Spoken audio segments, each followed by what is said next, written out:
Bueno, continuamos con el análisis de las elecciones que comenzamos el lunes pasado y para eso lo que hicimos fue tomar las dos intervenciones, la de el negro Henry y del negro Suárez, porque de algún modo ellos son los que hicieron medio síntesis de lo que vinimos hablando, para que podamos retomar el hilo de lo del lunes pasado y continuar la discusión ya una semana de las elecciones con algunas cuestiones que se van agregando como elementos de análisis.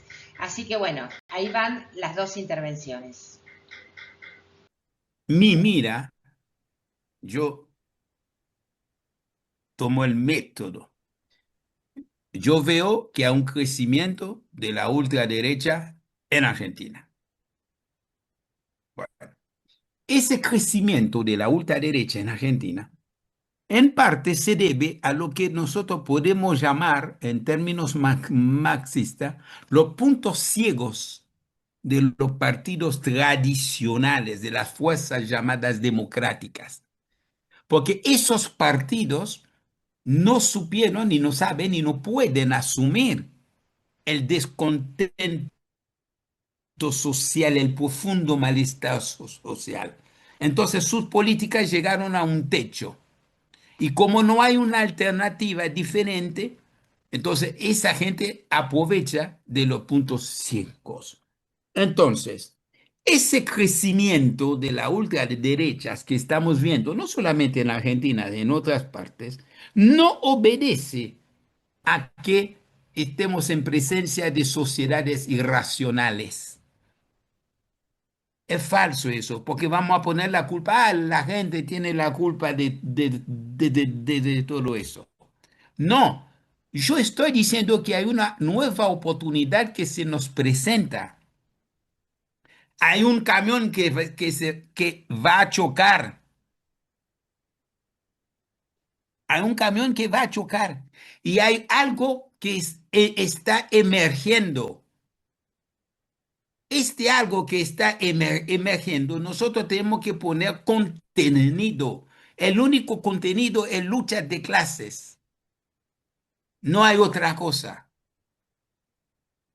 No otra cosa. No ofrecer las mismas recetas que Cristina, capitalismo a rostro humano, 50-50, toda esa cosa que no sé a dónde los sacaron. Porque es obvio que hay un descontento. Porque alguien que me está diciendo, estoy viviendo mal, pero lo voto a él, yo tengo que pensarlo, ¿está loco o no? Entonces, como no pueden haber millones de locos así, tengo que decir, acá hay algo de la lucha de clases, hay una salida que no está, que no hay una oferta, no hay un trabajo, mejor dicho, que se hace. No hay un trabajo de masa que se hace. Y para hacer un buen trabajo de masa tengo que hacer un buen diagnóstico, tengo que caracterizar correctamente la formación social. Entonces, tenemos una nueva oportunidad, no igual al 2001, no sé cómo va a llegar, pero tenemos una oportunidad. Y el deber nuestro es con el método poder hacer, ¿no? Ahora, ciertas proyecciones, cómo puede venir y cómo al hacer eso vamos a ver cómo actuar. No salía lo tuntum. Y esto, creo yo, en serio, creo yo que el pueblo argentino ha dado, como otros pueblos, muestras que sobran de coraje, de lucha. Lo ha dado. Tenemos el Cordobazo, la reforma universitaria, 2001, el Viborazo, hay un montón, el Mendozazo, un montón de cosas ha dado. Entonces, de repente, ¿qué pasó? El pueblo que hizo eso ahora, en su ADN, entró algo que dice, no, todos somos mileístas.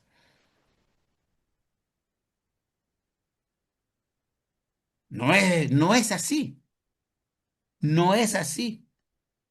Incluso si uno se da cuenta, un pueblo que fue bombardeado en el 55 en Plaza de Mayo, un pueblo que pudo dar una experiencia como lo monto, como el PRT, más allá de las discusiones, de las cosas que vamos a decir.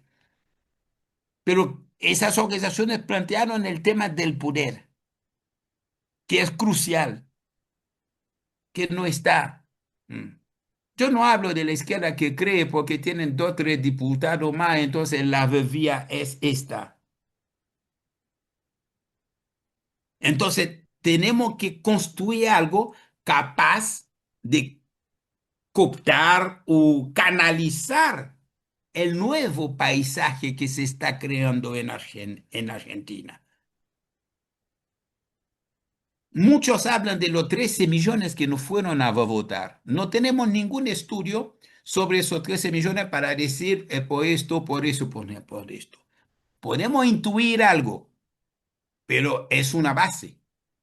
Y si vos te das cuenta, como lo mandó recién el negro, yo lo vi esta mañana también, que es la primera fuerza. Porque lo otro, los mileístas que sacaron 8, 10, no sé cuántos sacaron, y los peronistas no sé cuántos, 5 millones, 6 millones, ¿entendés? Pero eso es, ¿qué me traduce eso? Es un país en convulsión. Es un país, como en ingeniería, Rodolfo, podríamos decir, es un equilibrio inestable. Hay algo, hay algo.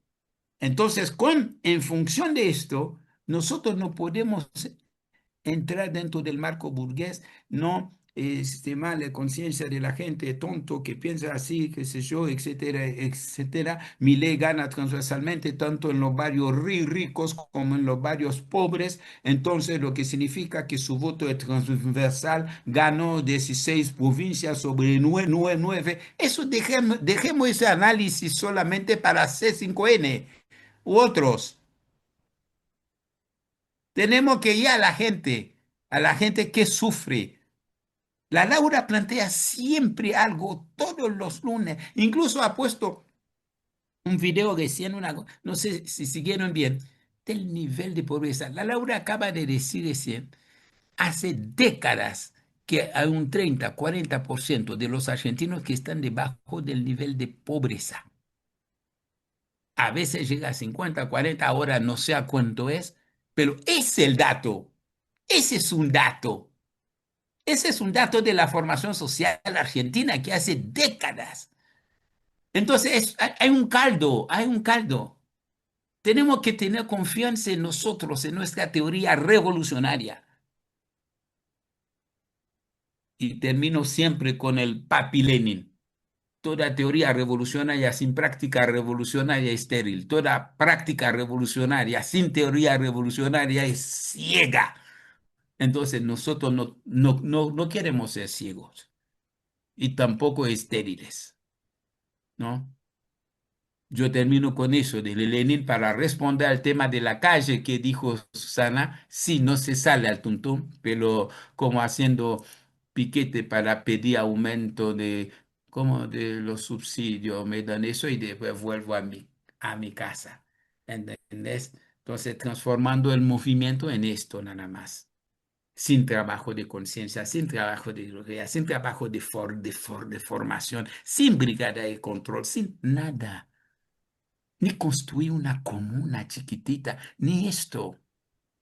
Entonces, de repente, son irracionales, votan a un loco. Sí, es un desquiciado, pero, y bueno, yo, perdón, chao. Tenía pensado decir gran parte, prácticamente el 90% lo adelantó Enrique. Y algunas cosas que no dijo, pero que son del discurso de él, las poquitas cosas que no dijo es lo que yo voy a tratar de mencionar. En primer lugar, algo que mencionó. Yo hablo como convocatoria, no tengo otra alternativa. Si hablo con la línea política de la organización que integro. Nosotros, toda la realidad, la vida, la vemos a través del prisma de la lucha de clases y de la lucha antiimperialista, como nos enseña Henry. Habrá otras formas de ver la realidad, que las respetamos y muchísimo. Habrá otras. Pero nosotros no somos idealistas, somos materialistas. No somos moralistas, o sea, no vemos la realidad en función de lo moral o de lo psicológico. Lo vemos a través del materialismo histórico, el materialismo dialéctico, a medida que Henry nos va enseñando cosas. Corregime, Henry, si me equivoco. Entonces, es nuestra forma de ver, insisto, no es la única. Hay, y escucho a veces acá, incluso muchos de nuestros propios compañeros creen a veces que ven la realidad desde el punto, como nos enseña Henry, pero todavía tienen muchos rasgos de psicologismo, de moralismo, sobre todo de idealismo. Pero bueno, la línea política nuestra es esa. La hemos definido hace varios años y no nos salimos de eso.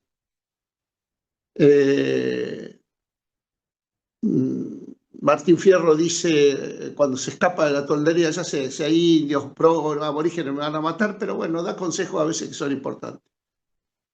Cuando se escapa, dices que es un peligro muy serio cruzar huyendo el desierto, y entonces aconseja que como uno no tiene norte y no tiene brújula, la única manera es fijar de día el rumbo y cuando uno no duerme, poner la cabeza para el lado en que va, dice él. No me puteen por citar a Martín Fierro, estoy diciendo que el consejo es bueno. Poner la cabeza para el lado en que va. ¿Por qué? Porque cuando uno de noche se da vuelta, cuando se despierta tiene la cabeza para el lado en que va. Algunos nos hemos propuesto toda nuestra vida poner la cabeza para el lado en que uno va, ¿no? Entonces, y otros, al no poner la cabeza para el lado en que va, cuando se despiertan a la mañana, van por un lado distinto al que fueron durante todo el día. Eso es lo que explica que nosotros seamos tan duros y tan esquemáticos en utilizar, no sé si el término incompatible, pero sí creo que por ahí sí, en utilizar el materialismo histórico y el materialismo dialéctico, y sobre todo a partir que lo profundizamos con el negro, como método de análisis. Insisto, nos falta. Muchos de nuestros compañeros dirigentes no siempre analizan la realidad con el método científico. A mí mismo me pasa, pero uno intenta.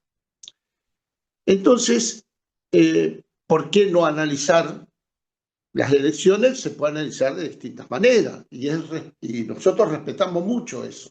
Lo puedo analizar desde el idealismo, de si Cristina es buena, es mala, qué sé yo, de las peleas en el peronismo, de que el peronismo tiene que cambiar, y entonces por ahí viene alguien que lo haga cambiar. Nosotros lo usamos, analizamos desde el punto de vista de la lucha de clases. Y el mismo concepto que nos enseña Henry respecto a la lucha de clase, no tenemos otra alternativa que utilizar esas mismas categorías para analizar el peronismo. Insisto, habrá otras, habrá compañeros y compañeras, incluso se ve acá, que analizan el peronismo de otra manera. Nosotros lo analizamos a partir de la lucha de clases y la lucha antiimperialista. Y es lo que para nosotros explica lo que es el peronismo hoy y por qué el peronismo no puede cambiar. Y el peronismo es un vehículo de la profundización del capitalismo y un vehículo, en algunos casos, no solo del capitalismo en esta etapa superior, que es el imperialismo, el sionismo, en esta etapa de saqueo y de choreo. ¿Por qué? Bueno, lo hemos explicado muchas veces. Hubo 2, 3, 4 decenas de años donde dentro del peronismo se libró una lucha de clases. Esa lucha de clases terminó con el golpe militar. Siguió un poquito, hubo intentos después del golpe, durante los primeros años de la democracia, pero está claro que esa lucha de clases la ganaron los sectores proimperialistas, procapitalistas, etc. Y a partir de ahí, nunca más. nunca más se pudo reconstruir esa lucha de clases, porque para que el peronismo tenga una lucha de clases, también lo hemos explicado, la lucha de clases no se libra con carta de documento, ni con recursos de amparo, ni con lucha parlamentaria sola y exclusivamente, ¿no? Ahí mientras estaba hablando me está criticando fuera, porque no está en esta discusión, Celina del Frente Popular de Arias Santillán, porque somos tan duros con los trotskos, ¿no? Digo, nosotros criticamos al trotskismo como ellos nos pueden criticar, o sea que no tenemos derecho a ser críticos. Desde el marxismo no podemos criticar a los trotskos. Bueno, se enoja. Entonces, eso es lo que explica para nosotros por qué el peronismo no puede ser opción. Porque era opción mientras dentro de su movimiento, de ese gran movimiento, se libraba una lucha de clases y el parámetro para medir esa lucha de clases era que había organizaciones que se planteaban hacerse del peronismo, enfrentar dentro del peronismo a los sectores burocráticos, proimperialistas, incluso a Perón. Enfrentar en lucha de clase no es enfrentar es matarlos. A ver, porque si no, no queda muy claro, ¿no? Enfrentar es matar al otro. Eso es enfrentar. Por lo menos puede haber otra manera, qué sé yo, convencerlo de que se haga socialista al capitalista, qué sé yo. Habrá otras maneras. En el peronismo se libró una guerra dura, porque las luchas de clases, fuera del peronismo, dentro del peronismo, son violentas, salvo que me digan que hay luchas de clases que no son. Entonces, eso dejó de existir casi prácticamente a principios de los 90, ya no se pudo más. Eso es lo que explica que la organización que yo intento se llama convocatoria, no convocatoria peronista.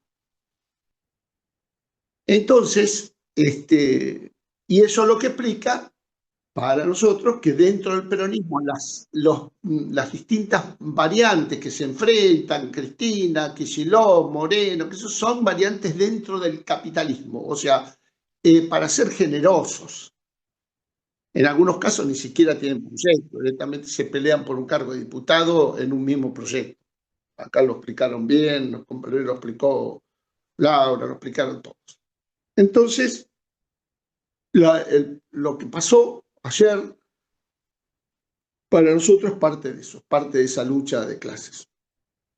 Esa lucha de clases, cuando está en aumento, cuando aumenta, tiene un alto nivel de conciencia, un alto nivel de movilización, un alto nivel de organización, un alto nivel de violencia. Y cuando baja, baja todo. La violencia, la organización, la conciencia, etc. El negro nos explica muchas veces, pero muchas veces no se cansa de explicarnos cómo se eleva o se baja la conciencia, ¿no? Alguna vez mencionó la ideología alemana, creo, no sé si en este nuevo ciclo, sino en el anterior, cuando explicaba que la conciencia no es preexistente y que no tiene que ver con una cuestión ideal, sino con una cuestión material, y que la conciencia es subjetiva. Corregime, negro, si soy buen alumno o malo. Y que la conciencia es subjetiva, o sea que la conciencia no tiene que ver con condiciones objetivas solamente, o sea, con que haya pobres o explotados, sino con que además se opere sobre esa realidad. La conciencia tiene que ver con que tres tipos, no 30 ni 300, tres tristes tigres, operen sobre esa conciencia y que 3 pasen a ser 4, 4, 40, 40, 400, 400, 400.000 y en 50 años, 100 años, toman el poder, sacan del poder a los que están y ponen a los suyos. Lo trato de simplificar. Entonces, eso implica organización. Entonces, la lectura que uno obligadamente tiene que hacer en este caso es llegar a la conclusión de que estamos en el nivel más bajo de conciencia en los últimos 100, 120 años de la Argentina, que se expresa de esa manera, que los 13 millones, bien lo dijo el negro, por eso digo, no voy a repetir lo que el negro dijo porque creo que expresa casi incluso mejor que yo mismo la línea de convocatoria. Que esos 13 millones de monos tampoco expresan el nivel más alto de conciencia, pero nosotros tenemos que operar sobre ese 3 millones de monos y también sobre el peronismo que viene en decadencia. Hay que operar sobre eso. Entonces, la conclusión que uno saca, insisto, a veces a fuerza de repetir 200 veces las cosas como los locos, es que para operar, para el poder, para todo eso se requiere organización, se requiere herramienta. La herramienta de la organización. Y entonces llegamos al cuello de botella. Si esta iniciativa que bien planteó el equipo de formación, de convocatoria, brillante, sirve como catarsis, sirve desde el punto de vista psicológico, como si uno fuera a ver, a escuchar a un psicólogo. Y después nos vamos cada uno a nuestras casas contentos porque analizamos la realidad, o sirve, como nos enseña el negro, una y otra vez repite también como un loro el negro, citando a no sé qué tesis de no sé quién, un alemán, qué sé yo, que los filósofos se han ocupado de analizar al mundo y lo que se trata es de transformar. Para transformarse requiere la organización, y la organización hay que construirla. Construirla implica que donde son uno seamos dos, no hay otra. Y donde el compañero no tiene organización, tiene que crearla o estar con las que están. Entonces, todo esto que nosotros vemos, que implica que estamos más allá del piso de la tierra, estamos en el subsuelo del mundo, en el nivel más bajo, por lo menos que yo conocí en mis 70 y pico de años.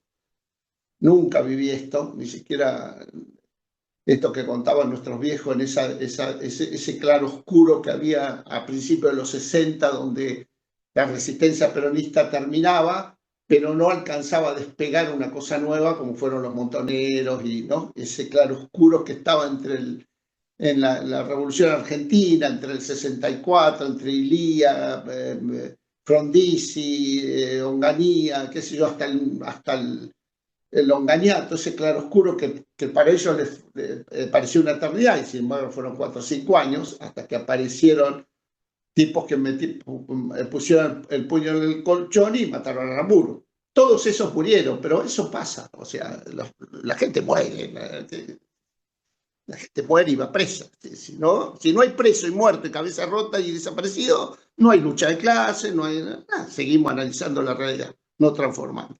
Entonces, esta situación que tenemos, esta situación de 13 palos de gente que no va a votar y otros 8, no sé qué, que votan al peronismo, estamos hablando de un caudal muy grande, o sea, estamos hablando de mucha agua donde uno puede nadar, mucha agua, o sea, ahí no es una pileta vacía. Y hay que ir a convencer a esa gente. ¿Qué va a hacer? ¿Dónde vamos a ir a buscar compañeros para que vengan a militar con nosotros? O sea, los compañeros que están acá escuchando y no tienen organización, ¿qué van a hacer? Si se disponen a crearla, tienen que ir ahí. Y los que están en nuestra organización, ¿qué van a hacer? ¿Vamos a llorar? Tienen que ir ahí también. ¿Dónde van a ir? Es decir, estamos hablando ahí de, qué sé yo, casi 20 millones de personas. Miren si hay gente. Hay que ir ahí a convencer, a decirle a ese compañero, mira, nosotros somos esta organización, veamos la realidad de esta manera, este es el capitalismo, esta es la etapa que estamos viviendo ahora, el capitalismo. El peronismo no va a poder arrancar porque no hay una lucha de clase en su seno, porque está conducida por capitalistas, por lo tanto es parte de esto, y por lo tanto la única opción, te guste, no te guste, qué sé yo, no somos más simpáticos, menos somos nosotros. ¿Cuántos son ustedes? 3. O yo soy el primero, el que no está en nuestra organización. Es una organización de uno solo. Y si vos atrás, ya somos 2. Y el día de mañana, cuando seamos 5 o 6, podemos juntarnos con estas 4 o 5 organizaciones y constituir un frente. Si hay otra manera de ver esto, yo con gusto la escucho. Con toda sinceridad, con toda humildad, escucharíamos otra forma de ver esto. Si hay otra solución, si hay otra solución. Los compañeros que son intelectuales, ese del Frade, ¿no? Que me parece maravilloso. Yo las veces que he hablado con él me parece hasta el pedo, solo ahí. ¿Por qué no es un intelectual orgánico? Porque Rodolfo Bosch era un intelectual orgánico y Pacurondo, todos esos monos y si iban como diputados porque la orga les encargaba ser diputados, no iban ellos solos. Un intelectual anda solo por ahí, es decir, no es mejor ser un intelectual de una organización. Entonces por ahí aporta mucho más que si está solo en el mundo. Pero bueno, es el signo de los tiempos. La conclusión, nosotros no tenemos otra alternativa que analizar la realidad y la historia de acuerdo a estos elementos que nos ha aportado el negro y que lo tomamos como una, no te ofendas, negro, lo tomamos como una Biblia. No sé si es el mejor ejemplo, pero me parece que sí, que es un buen ejemplo. No le digas así, que lo ves que ya está diciendo ahí Ramiro, todos los caminos conducen a Córdoba. ¿Te das cuenta, negro? No le des manija. Bueno, en fin, eso creo que me parece que estos números nos pueden dar la posibilidad de llegar, aunque sea a la superficie de la Tierra, de tan hondo que estamos. Sí, lo podemos leer de la misma manera. Si no lo leemos igual, lo cual estamos cada uno de nosotros en nuestro derecho, tardaremos un poco más de tiempo. Bueno, para aportar a esta discusión, vamos a poner un fragmento que ya lo habíamos visto en alguna oportunidad en la formación, que tiene que ver con una escuela de cuadros en relación a Rosa Luxemburgo, en su trabajo de Democracia y Revolución, que hace Michael Louis. Y para rematar, vamos a poner una pequeña intervención de Fidel Castro, que siempre es tan lúcido. Así que bueno, nos despedimos con estas dos intervenciones que traemos del pasado para aportar esta hermosa discusión. Bueno, es una cita que de alguna forma destila el contenido en relación a la reflexión de Rosa Luxemburgo sobre la cuestión de la democracia, y la voy a leer. De nuevo estamos leyendo Reforma o Revolución. Quien desee el fortalecimiento de la democracia debe también desear el fortalecimiento y no el debilitamiento del movimiento socialista. Quien renuncia a la lucha por el socialismo renuncia también a la movilización obrera y a la democracia. Bueno, como decía, eso de alguna forma condensa los planteamientos de Rosa Luxemburgo. Querríamos pues que nos desglose este planteamiento en esta cita. Sí. Bueno, creo que lo que Rosa Luxemburgo quiere decir son dos cosas que están interrelacionadas, ¿no? En el cuadro del Estado burgués, de la sociedad burguesa, lo que hay de democracia efectiva es gracias a la lucha obrera, ¿no? Es gracias a la lucha obrera que los sindicatos son autorizados. Es gracias a la lucha de los trabajadores que el Partido Socialista ha sido legalizado y se ha obtenido el derecho de voto. Es gracias a la lucha de los trabajadores que hay, qué sé yo, pensiones para los trabajadores, digamos, de edad, etcétera, ¿no? Entonces, la democracia solo existe si hay una lucha obrera fuerte, ¿no? Si los obreros están desorganizados, no hay luchas, etcétera, bueno, existirán monarquías absolutas, ¿no? Dictaduras militares, más tarde el fascismo, etcétera, ¿no? Bueno, entonces había una relación directa entre las luchas obreras populares y el grado de democracia que existe en el Estado. Eso por un lado. Por otro lado, como la democracia verdadera, la democracia auténtica, solo será una democracia socialista, porque ella tendrá no solo formas, sino también un contenido democrático, esa democracia auténtica depende de la lucha por el socialismo, evidentemente. Entonces, por eso ella dice, el grado de democracia que se puede obtener depende de la fuerza del movimiento obrero organizado, consciente, es decir, socialista. Los problemas que origina el sistema, la explotación, la miseria, el empobrecimiento, de la que también Rosa nos habla de acuerdo a la realidad que le tocó vivir, a la época que le tocó vivir y que obviamente hoy siguen existiendo en un contexto totalmente diferente, pero no por eso dejan de existir y ser menos crueles, ¿no? Todo eso no es reversible, no tiene una salida dentro de los marcos del sistema mismo, que es quien lo origina, ¿no? Entonces, para superarlo es necesario crear, construir otro sistema, otro tipo de poder político, y obviamente eso aplica también para el aparato productivo, ¿no? Y por supuesto que eso requiere de la participación de la gente. Sin la gente no vamos a hacer ni reforma ni revolución, ¿no? Entonces, quisiera hacer una relación de eso con la dura crítica y el debate permanente que también tenía Rosa, ¿no? Para quienes optan solamente por la reforma legislativa en lugar de la conquista del poder político. Ella establece también una diferencia con respecto a eso, pero quisiera leer así rápidamente un apartado con respecto a eso. Dice: quienes se pronuncian a favor del método de la reforma legislativa en lugar de la conquista del poder político y la revolución social en oposición a estas, en realidad no optan por una vía más tranquila, calma y lenta hacia el mismo objetivo, sino por un objetivo diferente. En lugar de tomar partido por la instauración de una nueva sociedad, lo hacen por la modificación superficial de la vieja sociedad. ¿Qué opinión le merece eso, profesor? Y en ese sentido, ¿cómo entender también los límites de la reforma? Es decir, no como un fin. Efectivamente, creo que toda la historia de los últimos 140 años confirma ese planteamiento de Rosa Luxemburgo, ¿no? Es decir, las reformas legislativas obtenidas por los partidos de izquierda, socialdemócratas u otros, ¿no? Algunas importantes, otras menos, etcétera, solo cambiaran, digamos, algunos aspectos digamos, del funcionamiento del capitalismo, pero no el mismo sistema, ¿no? Es decir, la desigualdad social, la explotación, la miseria de una parte importante de la población, las guerras imperialistas, etcétera, continuaron existiendo, incluso se hicieron cada vez peores, ¿no? En curso del siglo XX, ¿no?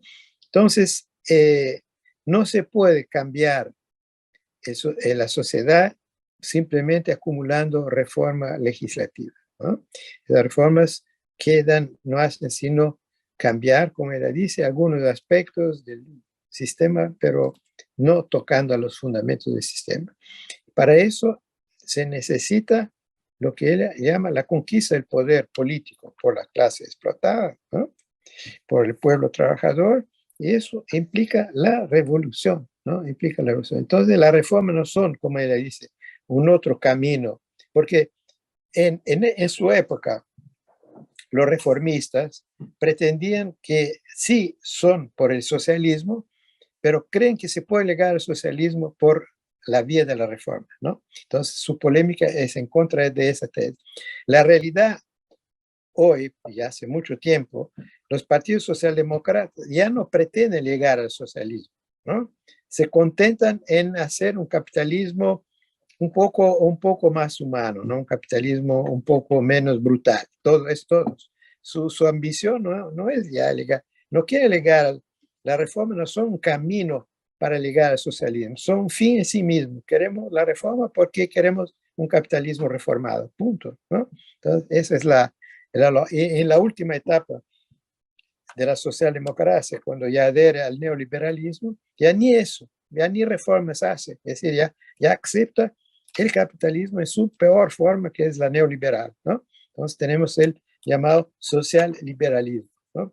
Bueno, pero lo fundamental es lo que ella plantea, es decir, si queremos llegar al socialismo, no basta una acumulación de reformas parciales, legislativas, etc. Necesitamos una transformación profunda del sistema económico y social y del sistema político, ¿no? Eso implica la toma de poder a través de la revolución de las clases explotadas, las clases oprimidas, ¿no? Eso es su planteamiento esencial, y también eso se verificó, es decir, solo se rompió con la lógica del sistema capitalista ahí donde hubo verdaderas revoluciones, ¿no? Como fue la Revolución Rusa o la Revolución Cubana, para dar un ejemplo de... Alarcón estuvo explicando algunas de estas cosas cuando recordaba con una revista que llevaba en la mano. Él tiene la ventaja de que habla inglés y de vez en cuando se está leyendo una revista norteamericana, y explicaba cómo un señor se había gastado $25 millones en una campaña. ¿Qué democracia es esa? ¿Cuánta gente tiene $25 millones para gastárselo en una campaña? Y en Cuba no necesita gastar ni $25. Tal vez el pasaje para ir a votar el día de las elecciones. Gastarse en ciudadanos, debe ser una cosa. ¿Qué democracia es esa que exige ser millonario para poder contar todos los recursos con que hablar y persuadir a la gente para que lo voten? Y después no se acuerdan más de él hasta la próxima elección, a los 4 o 5 años. No cuentan con él ni una sola vez, más nunca. Se olvidó